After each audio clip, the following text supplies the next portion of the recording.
மேடையில் அமர்ந்திருக்கும் அனைவருக்கும், இந்த விழாவுக்கு வந்திருக்கும் பத்திரிகை, தொலைக்காட்சி, இணையதளம் நண்பர்கள் அனைவருக்கும் வணக்கம். ரொம்ப சந்தோஷமான ஒரு மேடை.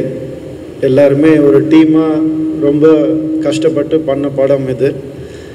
அதனால இன்றைக்கி இந்த படம் ஒரு ரிலீஸ் தேதியை நோக்கி போகுதுன்னு நினைக்கும் போது, நல்லபடியாக வந்திருக்குன்னு நினைக்கும் போது ரொம்ப ரொம்ப சந்தோஷமாக இருக்குது. கண்டிப்பாக அதுக்கு உங்களுடைய ஒத்துழைப்பு தேவை. எல்லா நல்ல படங்களும் இன்றைக்கி உங்களுடைய ஒத்துழைப்பை பார்க்குறோம். முதல் ஒரு நாளில் நீங்கள் சொல்லிடுறீங்க, அது ரொம்ப ஒரு பாசிட்டிவான ஒரு விஷயமா இருக்குது. அதனால நல்ல படங்கள் இன்றைக்கி நிறைய நாள் ஓடுது, ஹவுஸ்ஃபுல்லாக ஓடுது. ஸோ அதனால் உங்களுடைய ஆதரவு கண்டிப்பாக எங்களுக்கு தேவை.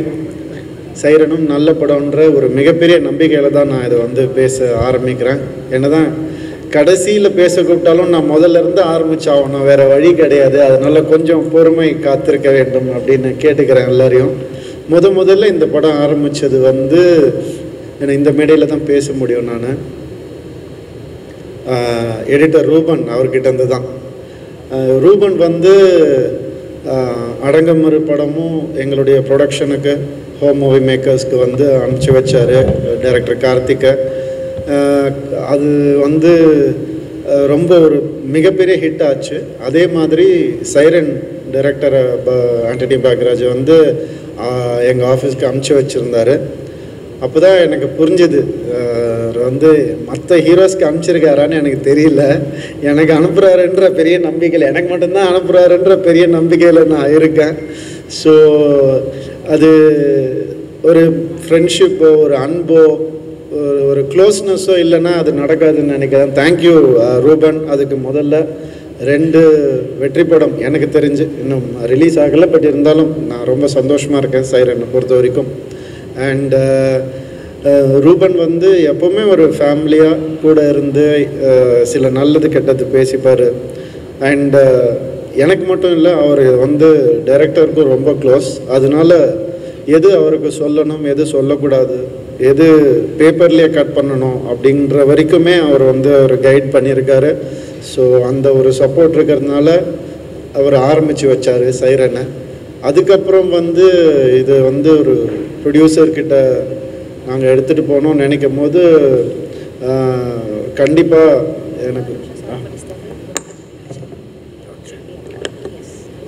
ஓகே. ஸோ அம்மான்னு தான் சொல்லணும் அவங்கள. அவங்க பொண்ணுக்கும் எனக்கு 2.5 வயசு தான் வித்தியாசம். ஸோ எனக்கும் அம்மா மாதிரி தான் அவங்க, சுஜாதா அம்மா. அவங்க இந்த படத்தை விடவே இல்லை. கதையை கேட்டுட்டு நான் கூட கேட்டு பார்த்தேன் அவங்கக்கிட்ட. இன்னொரு ப்ரொடியூசர் கேட்குறாங்க, இந்த கதை கொஞ்சம் நான் வேணால் எடுத்துகிட்டு போட்டோமான்னு. ஆக்சுவலாக சொத்து கேட்டால் கூட கொடுத்துருவாங்க அவங்க. கதையை கொடுக்கவே இல்லை கடைசி வரைக்கும் அவங்க. ஏன் அப்படி சொல்கிறேன்னா, ஏன்னா இந்த கதை ஒரு டீமாக அவங்க எல்லாருக்கூடையும் பழகிட்டாங்க. அது ஒரு படமாக அவங்க பார்த்துட்டாங்க. ஸோ இது கண்டிப்பாக நம்ம தான் பண்ணணும் அப்படின்ற ஒரு பெரிய நம்பிக்கையில் இருந்தாங்க. முதல் நம்பிக்கை ஒரு படம் ப்ரொடியூசருக்கு தான் வரணும். ஹீரோ மற்றவங்க எல்லாம் டெக்னீஷியன்ஸ்லாம் தாண்டி இந்த படத்தை நான் ஆடியன்ஸ்கிட்ட போய் ஒழுங்காக கொண்டு போய் சேர்ப்பேன்ற ஒரு நம்பிக்கை ப்ரொடியூசர்கிட்டேருந்து ஆரம்பிக்கணும். அந்த நம்பிக்கை அவங்கக்கிட்டேருந்து ஆரம்பித்ததுனால நான் ரொம்ப ஹாப்பியாக இருந்தேன். அவங்க நிச்சயமாக அதை நல்லபடியாக கொண்டு போய் சேர்த்துருவாங்கன்னு. இன்றைக்கி அதுக்கான நேரம் வந்துருச்சு. Thank you aunty, thank you so much. இதை இதுக்கு மேலே ஒரு சிறப்பாக பண்ணியிருக்க முடியாது. அது உங்களுடைய ஒத்துழைப்பும், உங்களுடைய அன்பும், உங்களுடைய சாப்பாடும், ப்ரொடக்ஷனில் போட்ட சாப்பாடும் இல்லைன்னா அது ரொம்ப கஷ்டம். ஸோ அவங்களுக்கு இது ஒரு மிகப்பெரிய சக்ஸஸாக வரணும்னு நான் ஆசைப்படுறேன். அடுத்தது ஜிவி பிரகாஷ் அவர்கள் அடுத்த மியூசிக் டைரக்டர்னு யார் இந்த படத்துக்கு, ஏன்னா எமோஷன் ரொம்ப ப்ளே ஆகிருக்கு சைரன். அதனால் எமோஷனை அழகாக கொண்டு வரக்கூடிய ஒரு மியூசிக் டைரக்டராக தான் போகணும் அப்படின்னு நினச்சோம். நீங்கள் நிபந்தனைகள் பார்த்துருப்பீங்க. அதில் எங்களுடைய ஃபர்ஸ்ட் காம்பினேஷன் ஜிவி இதுவும் கனி அண்ணன்து. ஸோ ஜிவி ரீ ரெக்கார்டிங்கில் அந்த படத்தை எங்கேயோ தூக்கிட்டு போயிருப்பார்.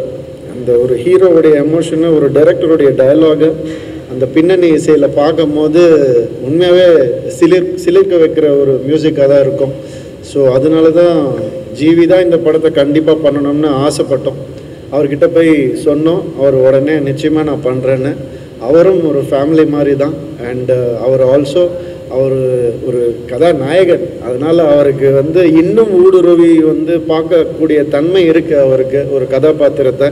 அது எங்களுக்கு ரொம்பவே ஹெல்ப்பாக இருக்குது. எப்போவுமே சொல்லிகிட்டே இருப்பார், இந்த சீன் நல்லா இருந்துச்சு, நான் திடீர்னு ஃபோன் பண்ணி ஒரு நாள் சொல்லுவார். ரொம்ப சந்தோஷமாக இருக்கும் கேட்கும் போது.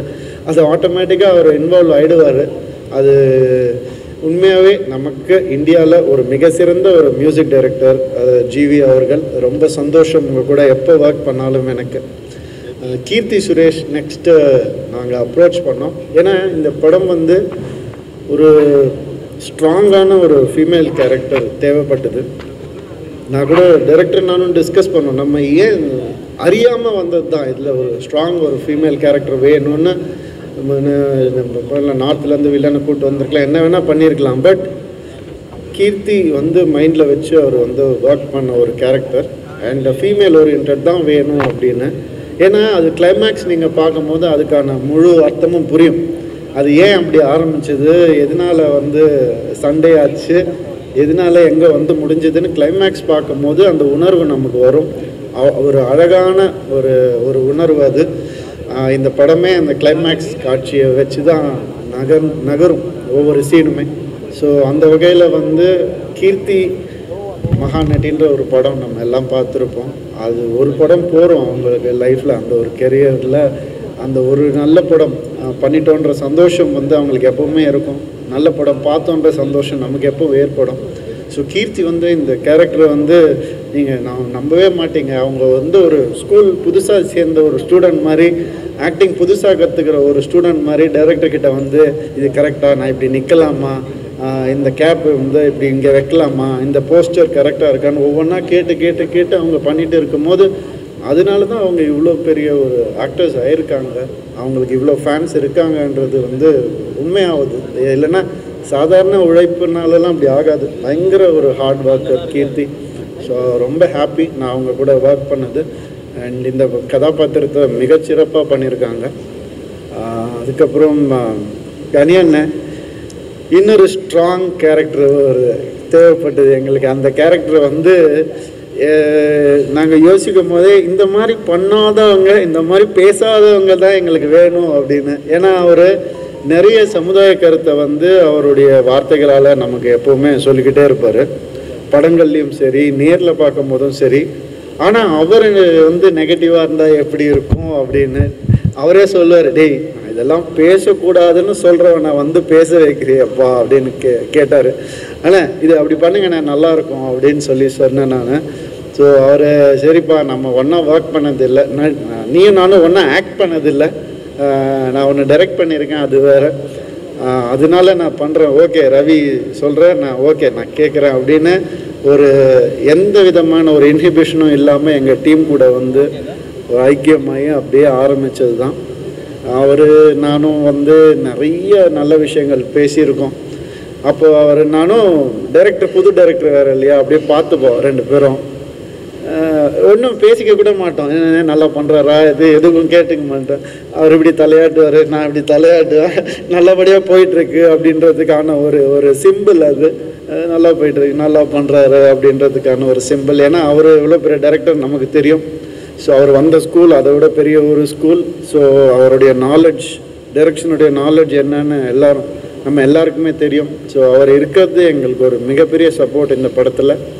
அண்ட் அதே மாதிரி இன்னொரு டைரக்டர் அழகபெருமா சார், நானும் அவரும் வந்து சேர்ந்தது வந்து அடங்கமறு படத்தில் வந்து சேர்ந்தோம்.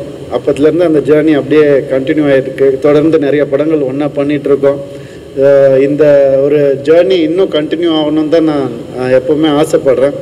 ஏன்னா அவருடைய படம் வந்து ரொம்ப ரசித்து பார்த்தேன் நான். எப்போவுமே அது எனக்கு ரொம்ப பிடிக்கும். இந்த பாடல்கள் எப்போவுமே அவர்கிட்ட சொல்லிகிட்டே இருப்பேன், சார் இந்த மாதிரி இன்னொன்று பண்ணணும் சார் நீங்கள் அப்படின்னு எப்போவுமே கேட்டுகிட்டே இருப்பேன். அவர் வந்து இன்றைக்கி பயங்கரமான ஒரு பிஸி நடிகராக இருக்கிறது எனக்கு மனசுக்கு ரொம்ப ரொம்ப சந்தோஷமாக இருக்குது. சார் இன்னும் நிறைய கேரக்டர்ஸ் நீங்கள் பண்ணணும் சார், உங்கள் கூட நானும் சேர்ந்து ஒர்க் பண்ணணும். So very happy to be working with you again and again sir. And Selva cameraman, அவர் வந்து தான் சொல்லுவாங்க, கனியண்ணா சொன்ன மாதிரி 2 பேரும் அந்த ட்வின்ஸ் மாதிரி தான், டைரக்டரும் கேமராமேன் செல்வாவும் எங்கள் ப்ரோ அப்படின்வாங்க. அந்த மாதிரி எப்போ பார்த்தாலும் ஒரு இந்த மாதிரி ஒரு சிங்கை பார்க்கவே முடியாது. ஸோ நான் அப்போ நினச்சிக்கிட்டேன், நம்ம எதுவும் போய் டிஸ்டர்பே பண்ணக்கூடாது இந்த சிங்கை அப்படின்னு நான் நினச்சிக்கிட்டேன். ஸோ அந்தளவுக்கு வந்து அவங்க 2 பேரும் இன் சிங்கில் வந்து ஒர்க் பண்ணியிருக்காங்க சைரன் படத்துக்கு. அண்ட் அவங்களுடைய உழைப்பு வந்து கண்டிப்பாக மக்கள் வந்து அப்ரிஷியேட் பண்ணுவாங்கன்ற ஒரு பெரிய நம்பிக்கை எனக்கு இருக்குது. ஏன்னா இதுதான் எதிர்பார்க்குறாங்க மக்கள், ஒரு டைரக்டருக்கும் ஒரு டெக்னீஷியனுக்கும் இருக்கிற ஒரு காம்பினேஷன் தான் எதிர்பார்க்குறாங்க. செல்வாவுடைய மாநகரமும் விரும்பணும், அவ்வளோ நல்ல படங்கள், அவ்வளோ நல்ல ஃபோட்டோகிராஃபி, அவருடைய ஒர்க் நம்ம எல்லோரும் பார்த்துருப்போம். ஸோ அவர் இந்த படத்தை வந்து ஒத்துக்கிட்டு பண்ணது எங்களுக்கு ரொம்ப சந்தோஷமான ஒரு விஷயம். அண்ட் கண்டிப்பாக இந்த படம் உங்களுக்கு ஒரு மிகப்பெரிய பேர் வாங்கி கொடுக்கும், அது நிச்சயமாக என்னால் சொல்ல முடியும். அதுக்கப்புறம்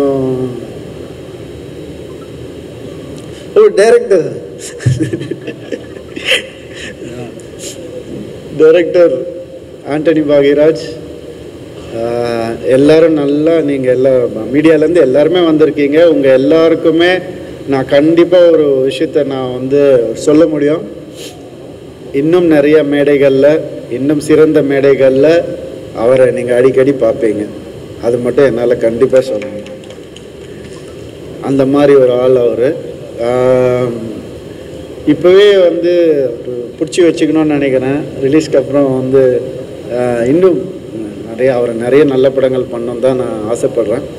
அவர் சொன்ன மாதிரி நான் புது டைரக்டர் கூட பண்ணுறேன், புது டைரக்டர் இன்ட்ரடியூஸ் பண்ணுறேன், அது ஹிட் ஆகுது, அவங்களுக்கு நல்ல பேர் வருது. அதெல்லாம் தாண்டி நான் வந்து ஒரு கருவியாக தான் இருக்கேன். நான் வந்து ஒரு கார் மாதிரி தான். அவங்க தான் அதை வந்துட்டு ட்ரைவ் பண்ணுறது, அது வந்து அவங்க எடுத்து செல்வது அவங்க தான், என்னை வந்து கூட்டி செல்வது அவங்க தான்.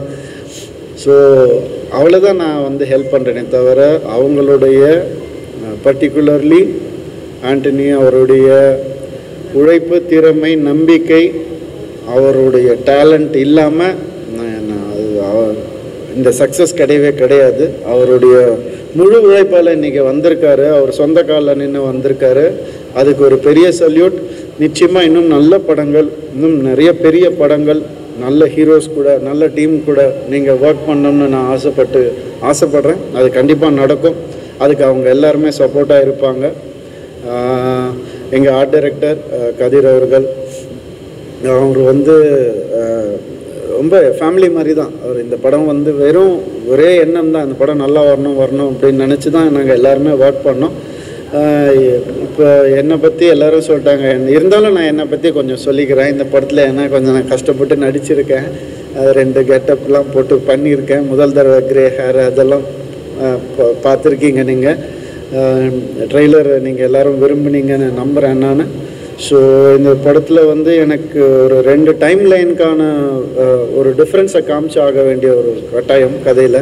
15 years பிஃபோர் அப்படின்னு சொல்லக்கூடிய ஒரு கதை, அப்புறம் ப்ரெசண்ட்டில் நடக்கக்கூடிய ஒரு கதை. ஸோ 2த்துக்கும் டிஃப்ரென்ஸ் காட்டணுங்கிறதுக்காக தான் அப்படி. ஸோ அது வந்து தேவைப்பட்டது கதைக்கு, அதனால் அப்படி பண்ணியிருக்கேன். இது எனக்கு ஒரு புது அனுபவம். இந்த அனுபவத்தை நான் ரசித்து பண்ணியிருக்கேன், நீங்களும் ரசிப்பீங்கன்னு நான் நம்புகிறேன். படம் உங்கள் எல்லாருக்கும் கண்டிப்பாக பிடிக்கும்னு நான் நினைக்கிறேன். February 16 தேட்டரில் ரிலீஸ் ஆகுது. இது ஒரு ஃபேமிலி ஃபிலிம் தான், எமோஷன்ஸ் அடங்கியிருக்கிற படம் தான் இது. நான் நடுவில் நிறைய கொஞ்சம் ஆக்ஷன்ஸ் படம் வெட்டு குத்துன்னு போயிட்டேன், திருப்பி வந்துட்டேன். ஸோ இந்த படம் நிச்சயமாக குடும்பங்களுக்கான படம் தான். இதில் ஒரு பியூட்டிஃபுல் ஒரு எமோஷன் இருக்குது, ஒரு ஃபாதருக்கும் டாட்டருக்குமான ஒரு பியூட்டிஃபுல் எமோஷன் இருக்குது. அதுதான் இந்த படம், அதுதான் இந்த கரு. இது நான் ரொம்ப ரசித்து பண்ணேன். அதனால் எனக்கு ரொம்ப க்ளோஸ் டு த ஹார்ட் இந்த படம். கண்டிப்பாக உங்கள் எல்லாருக்கும் பிடிக்கும்னு நம்புகிறேன். நன்றி.